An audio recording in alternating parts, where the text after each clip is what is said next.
ඉතින් සමුගන්න අවසරයිද මෙනික?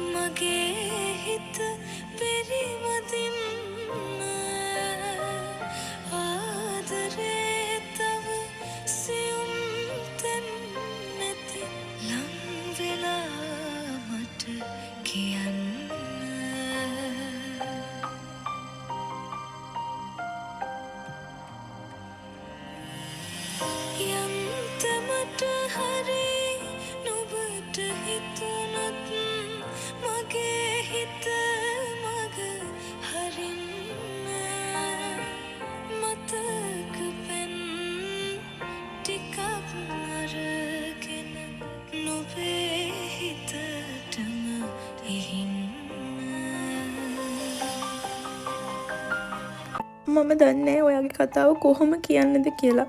ඒත් මේ නොමිනිස්සු මේ කතාව දැනගන්න ඕනේ.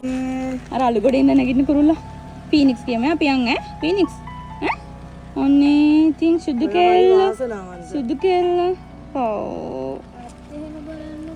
මේ මම ඔයාව මුලින්ම දැක්ක මොහොත කෙනෙතුල්ල නාලා යන්න අපි යන් කෙනෙතුල්ලෝ කියලා තෙල් ප්‍රශ්න කියලා කිසිම කෙනෙක් කැමති වුණේ නෑ ඔයාව ගේන්න. ඒත් මෙන්න මේ කැබ් එක අයිති අය අන්තිමේ කැමති වුණා බොරලැස්ගමේ ඉඳන් ඔයාව ගේන්න. එන ගමන් ඔයාව මිනුවන් වලට පෙන්නුවා. මොකද ඒ තරම් ඔයා අමාරුවෙන් හිටියේ. පැය ගාණක් නවත්ත තමයි ආවේ එතනට එනකම්ම. ඇවිල්ලත් ඔයා හති දානවා.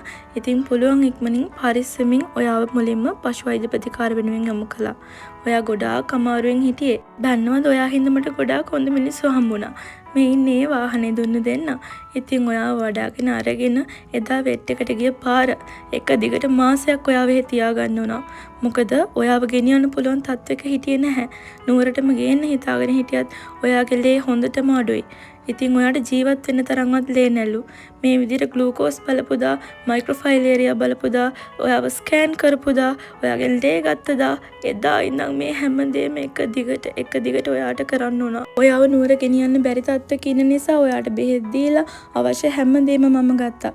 මෙන්න මේ අහිංසක ආදරණීය ගෙදර තමයි ඉදිරිපත් වුණේ ඔයාව තියාගන්න.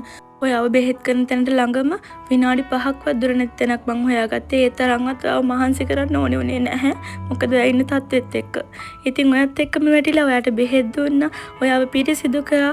ඔයාගේ කින්තුල්ලෝ ඉන්නවා. පිරිසිදුයි. මට කිසිම දෙයක් හැත නැහැ පැටියෝ. මගේ එකම බලාපොරොත්තු උනේ ඔයාව සනීප කරගන්න එක. ඔයා හිටියේ මට්ටම එක්ක තව දවසක් දෙකක් පාරේ හිටියනම් ඔයාගේ ජීවිතේ නැති වෙනවලු. ඒත් මම කොහොම හරි ඔයාව අල්ලගෙන හිටියා. ඔයාට ඕනේ හැමදේම කිසිම අඩුවක් නැතුව උදේ රෑ නැතුව කරලා දුන්නා. ෆෑන් එකක් දාලා ඔයාව සීතලට තිබ්බා. දන්නවද ඔයා හරිම හොඳ බවුවෙක්. බෙහෙත් ටික මේ විදිහට ගුලි කරලා දුන්නාම ඔයා ඒක කනවා. හරිම අහිංසකයි. දන්නවද පැටි ඔයාගේ ඇඟේ හොඳටම ලේ මදි ජීවත් වෙන්න තරම්වත්. ඉතින් ඔයාට දෙන බෙහෙත් වලට අමතරව පෝෂදායීම කෑම මම ගෙනල්ලා හදලා දුන්නා. කොච්චර හොයාගන්න නැති වුණත් හැමදේම හොයලා ගෙනත් දුන්නා. ඉතින් කරන්න පුළුවන් හැමදේම මම උපරිමයටත් වඩා කරා. ඔයා රසට කෑම එක කනවා බලන් ඉන්න තරම් සතුටක් මට තව නැහැ. ඉතින් ඔයාට සීතල එන්නත් එක්ක ෆෑන් දාලා, වේසම් තියලා, ඒ වගේම කෑම හදලා මේ විදිහට ගෙනල්ලා ඔයාට හරිම ආදරෙන් මම දුන්නේ. ඔයාට ඇවිදලා යන්න බෑ, කකුල් පන නැහැ, කකුල් ලිස්සනවා. ඉතින් ඔයා මට බරක් නෙවෙයි. උස්සගෙන යනම හැම වෙලේම කෑම රස කරන්නත් ගුණදායී දේවල්ම දුන්නා. ඒ වගේම ඉතින් ඔයා දෙලුම් කන්නත් ආසයිනේ. ඒවත් මගේ ඇරුණේ නෑ. ඔයාට අවශ්‍ය හැම සැප සම්පතක්ම ඔයා වින්දා. ඔන්න ඉතින් චුට්ටක් hina වෙනවා. මේ තරම් සතුටක් කොහෙන්ද? ඔන්න මාත් එක්ක චුට්ටක් ඇවිදිනවා. පොඩ්ඩක් විතර පණ ඇවිල්ලා. දන්නවද මම ඔයාට දාපු නම ෆීනික්ස්. ඒ කියන්නේ අලු ගොඩෙන් නැගිටින කුරුල්ලෙක් ඉන්නේ. අලු ගසා දාලා මම හිතුවා ඔයා ආයෙම අලුත් ජීවිතයකට එයි කියලා. ඒ නිසාම මම ඔයාට ඕනේ විටමින් හැමදේම පෙව්වා. ඔයාට ඕනි කියන බෙහෙත් මොනවාද? ඒක මෙහි නැත්තම් වෙන කොහෙන් හරි හොයලා ගෙනත් දෙනවා. ඉතින් ඔයාට සුප් හදලා මුළු දවසම අනිත් සත්තුන්ට වගේම ඔයා වෙනුනුත් වෙන් කරා.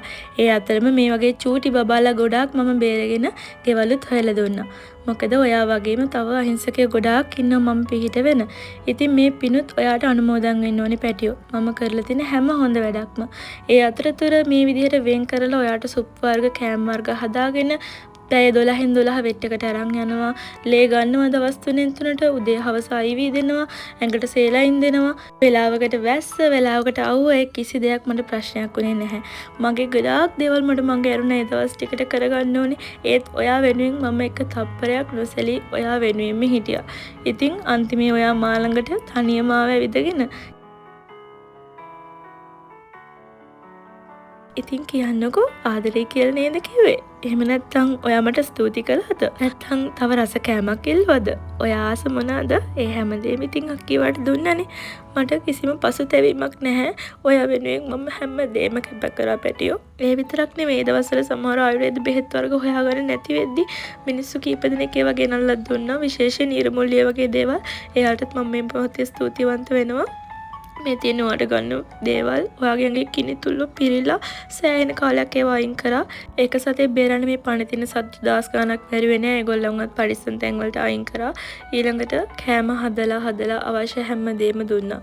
ඔයාට තියෙන ලෙඩ කන්දත් එක්ක බැලුවාම ඔයා ගොඩාක් කල් පාරේ දුක් විඳින්නේ නැති. ඔයාට ආදරේ නැති වෙන්නේ නැති. දැන් ඔයාට මගෙන් විතරක් නෙවෙයි ආදරණීය පවුලකිනුත් ආදරේ ලැබුණා. ඉතින් ඔයාට රටක්ම ආදරේ කරන්න ගත්තා. එකපාරට ඔයාට අසාධ්‍ය වෙනවා.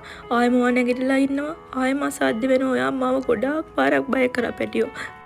හැමදාම ලේ ටික පිච්චෙනවා. දැන් මොනවා වේද කියලා.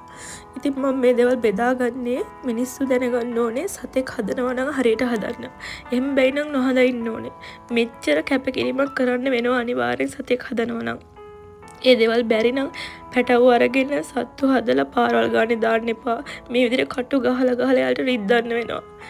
මට සමා වෙන්න පැටියෝ ඔයාට මෙච්චර රිද්දුවට කටු ගැහුවට බෙහෙත් දුන්නට ඒ හැමදේම ඔයා වෙනුවෙන් කරේ. ඔයාව සනීප කරන්න හිතාගෙන.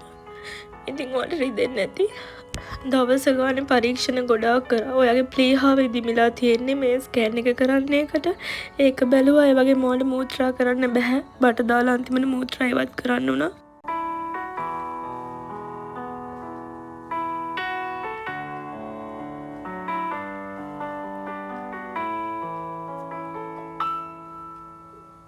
මිනිස්සු හැමෝටම කියම පැටියෝ සතෙක් හදන්න බැරි නම් බව්වෙක් පූසෙක් නෙවෙයි කිසිම සතෙක් ගන්න එපා. එයාලට මෙච්චර වද දෙන්න නම් එයාලව අත්හැරලා දාන්න නම් එයාලගේ අන්තිම මොහොතේ එයාට අයිතිකාරය මතක් වෙනවා. ඒ මිනිස්සුත් එක්ක එයා හිටියනේ. ඉතින් අපි කොච්චර හිටියත් එයාට එයාලව මතක ඇති. ඒ නිසා කවදාවත් මෙහෙම කරන්න එපා. එයාලගේ පණ ටික යනකම්ම අවුරුදු ගානක් පුරාට එයාලව ආදරෙන් පරිස්සමෙන් බලා ගන්න බැරි නම් කැතකුණු අත ගන්න බැරි නම් ලෙඩ වුණාම එපා වෙනවනේ. පින් සිද්ධ වෙයි සත්තු හදන්න එපා. කොහොම හරි ඉතින් මැනික ඔයාට මම ලොකු කොට්ටයක් ඔන්න ගෙනත් දුන්නා. සැපතේ ඉන්න ඔයා හරි ආසයි ඒකට. ඉතින් ඒකට වෙලා දොයියගෙන ඉන්න ඔයා ගොඩක් වෙලා. ඔයාගේ අත් ඔක්කොටම කටු ගහලානේ. ඔයාට ගොඩාක් රිදෙනවානේ. ඉතින් මේ ඔක්කොම බෙහෙත් කරලා ඇවිල්ලා ඊළඟට මම කරන්නේ ඔයා ළඟට වෙලා ටිකක් කතා කරන එක. ඉතින් ඔයා හැමදේම අහන් ඉන්නවා. හරියට තේරෙනවා වගේ. ඊට පස්සේ උණු වතුරෙන් හොඳට ඔයාගේ අත් ඔක්කොම තවන්න ඕනේ. මොකද මේ ඔක්කොම ඉදිමෙනවා. ඔයාට මොන තරම් රිදෙන වැන්දුවා මොන තරම් වේදනාවක් උහුලන්නේ නැද්ද කියලා මට හිතා ගන්න බෑ. ඔක්කොම කරලා ඉතින් චීස් කෑල්ලක් දුන්නාම පොඩි ළමයි රවට්ටන්න වගේ ඔයා එක කනවා. ඔන්න දවසින් දවස ඔයාට අසාධ්‍ය වෙන්න ගත්තා. ඔයා හැම වෙලේම වමන දානවා. ඒ විතරක් නෙවෙයි ඔයාට අමුතු විදිහට මල පහ වෙනවා. ලේත් එක්ක මල පහ වෙනවා. එක දේවල් පටන් ගත්තා. එක දිගට මූත්‍රා බට දාලා ඉවත් කරන්න ඕන. ඒත් මං හැම වෙලේම ඔයාලගෙන් හිටියා. ඔයාට කන්න බොන්න පුළුවන් වෙච්ච ගමන් ඒ හැමදේම දුන්නා. ඒත් බෙහෙත් නැවතුනේ නැහැ. ඔයාට ඕනි කියන කෑම වර්ග මේ රෝයල් කැනින් ඒවා හැමදේම ගෙනත් දුන්නත් ඔයා හැරිලවත් බැලුවේ නැහැ ඊට පස්සේ. ඉතින් ඒත් මම බෙහෙත් කළා. මට සමා වෙන්න වට රිදෙන්නේ නැති. මම මගෙන් ඉල්ලන්නත් ඇති මට යන්න දෙන්න අක්කේ මට අමාරුයි කියලා. සමා වෙන්න පැටියෝ.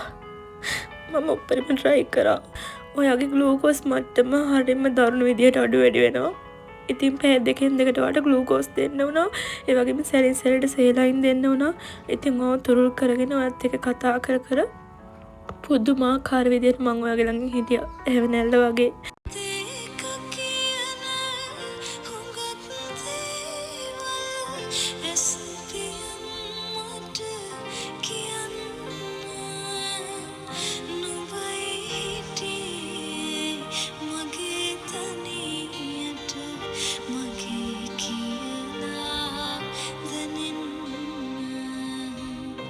මේ ලේ ගන්න අපි කීවෙනි වතාවටද දන්නේ නැහැ. ඉතින් ඒ ඇස්සේ වැස්ස හොඳටම වහිනවා මේ රෑ 10ට විතර ඇති.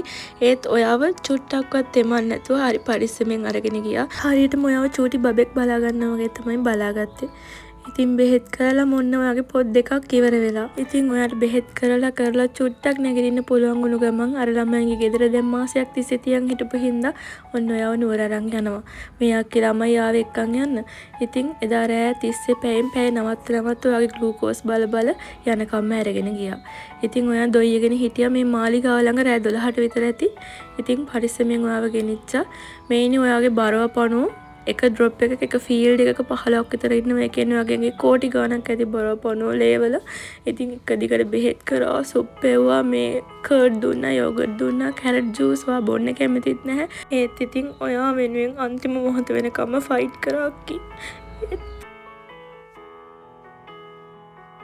ඔයාට මේ වේදනාව දරා ගන්න බැරි වෙන්නේ නැති නේද?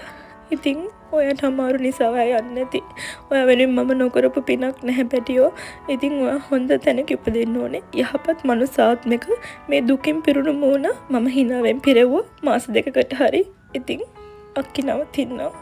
මම මේ තාක් බේරගත්ත අනන්ත දුක් විඳපු සත්තු 100,000 ගණක් වගේ මට ඕනේ උනේ ඔයාවත් ලස්සන බෝල ගෙඩියක් කරන්න.